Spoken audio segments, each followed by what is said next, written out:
잠깐만요. 이 영상을 보기 전에 질문 하나 드릴게요. 혹시 이런 생각 해보신 적 있나요?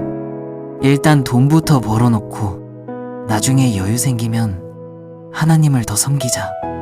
사업 안정되면 그때 교회도 더 열심히 나가고. 만약 그렇다면 당신은 지금까지 완전히 잘못된 순서로 살아왔을 수도 있습니다. 오늘 제가 전해드릴 예수님의 말씀 한 구절이 당신의 인생 공식을 완전히 뒤바꿔 놓을 것입니다. 실제로 이 말씀 하나로 파산 위기의 카페 사장이 3개월 만에 매출 30% 증가를 경험했고, 무엇보다 마음의 평안을 되찾은 놀라운 실화가 있습니다. 세상은 돈 먼저, 하나님은 나중에라고 말하지만 예수님은 정반대를 약속하셨습니다. 그 비밀을 지금 공개합니다. 오늘의 핵심 말씀은 마태복음 6장 33절입니다. 예수님이 직접 하신 말씀입니다. 너희는 먼저 그의 나라와 그의 의를 구하라. 그리하면 이 모든 것을 너희에게 더하시리라. 여러분, 이 말씀에서 가장 중요한 단어가 무엇인지 아시나요? 바로 먼저입니다. 헬라어 원문으로는 프로톤인데요. 이는 단순히 시간적 순서가 아니라 가장 중요한 기준, 절대 우선순위라는 뜻입니다. 즉, 예수님은 우리에게 이렇게 말씀하신 겁니다. 돈을 벌 때도, 사업을 할 때도, 인생의 모든 결정을 내릴 때도 하나님을 가장 중요한 기준으로 삼아라. 그리고 놀라운 약속이 따라옵니다.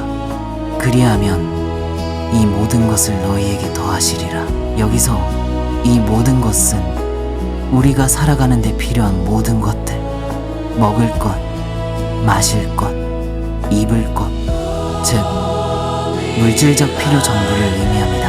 하지만 대부분의 사람들은 정반대로 살아갑니다. 아침에 눈을 뜨면 제일 먼저 떠오르는 생각, 오늘은 얼마나 벌까?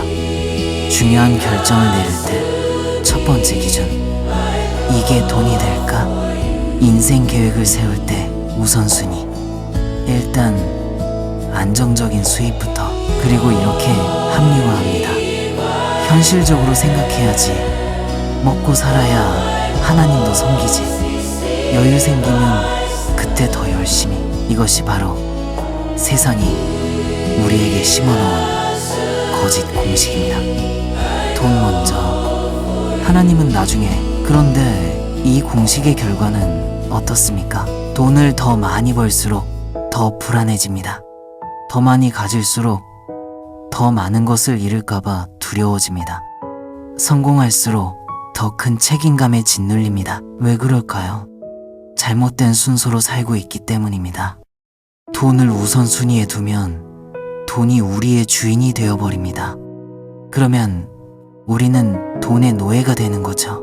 하지만 예수님은 완전히 다른 해답을 주셨습니다. 예수님의 공식은 이렇습니다. 하나님 먼저, 그러면 필요한 것은 내가 더해주겠다.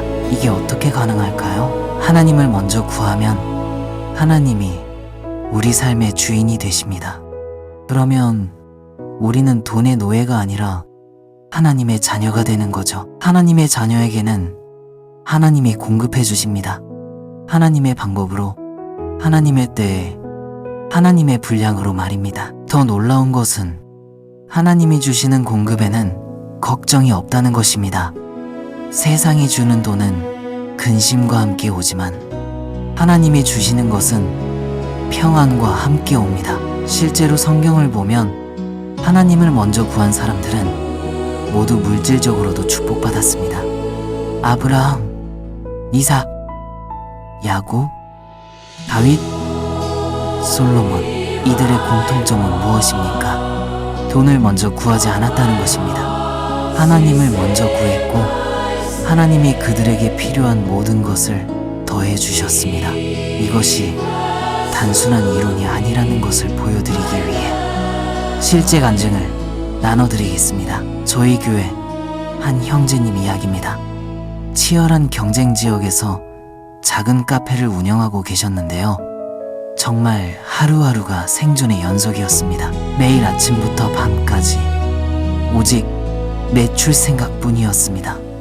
어떻게 하면 손님을 더 끌어들일까? 어떻게 하면 더 많이 팔까? 일요일에도 문을 열어야 할지 고민했고 새벽 기도에는 꿈도 못 꿨습니다. 지금은 장사가 우선이야.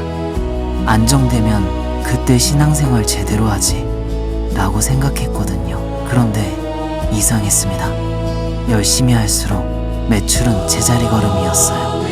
하루 종일 뛰어다녀도 목표 매출에는 늘 못 미쳤습니다. 더 심각한 문제는 마음이었습니다. 점점 더 불안해지고 더 짜증이 많아지고 가족들에게까지 화를 내게 되더라는 거예요. 그러던 어느 날 새벽에 잠이 안 와서 성경을 펼쳤는데 이 말씀이 눈에 들어왔습니다. 너희는 먼저 그의 나라와 그의 의를 구하라. 그리하면 이 모든 것을 너희에게 더하시리라. 그 순간 깨달았다고 하셨어요. 내가 순서를 완전히 잘못 살고 있구나. 매출을 먼저 구하고 있었구나. 그래서 결단을 내리셨습니다. 이제 순서를 바꿔보자. 첫째, 매일 아침 가게 문을 열기 전에 30분 말씀 묵상을 하기로 했습니다. 둘째, 매출 걱정보다 오늘 이 카페를 통해 하나님께 영광 드리려면 을 먼저 생각하기로 했습니다.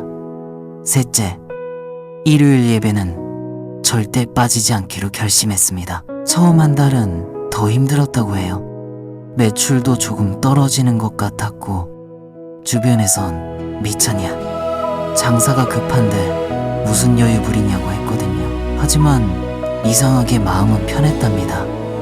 하나님이 책임져 주실 거야 라는 평안이 있었어요. 그리고 2달째부터 변화가 시작됐습니다. 단골 손님들이 사장님, 뭔가 달라졌네요.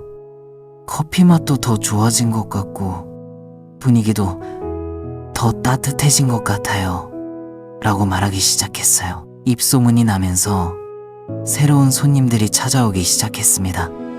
3개월이 지났을 때 놀라운 일이 일어났습니다. 매출이 30% 늘어났어요. 하지만 더 놀라운 것은 마음의 변화였습니다. 하나님이 공급해 주신다는 확신이 생겼기 때문입니다. 그렇다면 우리는 어떻게 이 말씀을 삶에 적용할 수 있을까요? 구체적인 실천 방법 3가지를 알려드립니다. 첫째, 매일 아침 이 고백으로 하루를 시작하세요. 하나님, 저는 오늘도 당신의 나라와 의를 먼저 구합니다. 돈보다, 성공보다, 인정보다 당신을 먼저 구합니다. 둘째, 중요한 결정을 내릴 때마다 이렇게 질문하세요. 이 일이 하나님 나라에 도움이 될까? 이 선택이 하나님의 의에 맞는 것일까? 이것으로 하나님께 영광을 드릴 수 있을까? 셋째, 내가 가진 것들을 점검해 보세요. 내 돈, 내 시간, 내 재능이 하나님의 나라를 위해 어떻게 사용되고 있는지 구체적으로 생각해 보세요. 기억하세요. 돈을 먼저 구하면 불안이 따라오지만 하나님을 먼저 구하면 평안과 공급이 함께 옵니다. 사랑하는 여러분, 하나님은 우리보다 우리의 필요를 더 잘 아십니다. 그리고 우리가 그분을 먼저 구할 때 우리에게 필요한 모든 것을 더해 주시겠다고 약속하셨습니다. 더 이상 돈이 우리 인생의 주인이 되지 않기를 바랍니다. 하나님이 우리 삶의 진정한 주인이 되시기를 바랍니다. 짧게 기도하겠습니다. 하늘 아버지, 그동안 돈과 물질을 먼저 구하며 살았던 저희를 용서해 주소서. 이제는 진정 주님을 먼저 구하는 삶을 살기 원합니다. 매일의 선택 속에서, 매 순간의 결정 속에서 주님의 나라와 의를 먼저 구하게 하소서. 그리하여 주님이 약속하신 모든 것을 더해주시는 은혜를 경험하게 하소서. 우리의 우선순위를 바꿔주시고 참된 평안과 자유를 주옵소서. 예수님의 이름으로 기도드립니다. 아멘. 이 영상이 도움되셨다면 좋아요와 구독 꼭 눌러주세요. 그리고 댓글로 이렇게 고백해보세요. 하나님, 저는 당신을 먼저 구합니다. 다음 영상에서는 11조의 놀라운 비밀에 대해 나누겠습니다. 하나님이 나를 시험해보라고 하신 유일한 약속, 절대 놓치지 마세요. 여러분이 하나님을 먼저 구할 때 임하는 놀라운 은혜와 공급을 경험하시길 축복합니다. 하나님의 평안이 여러분과 함께 하시길 축원합니다.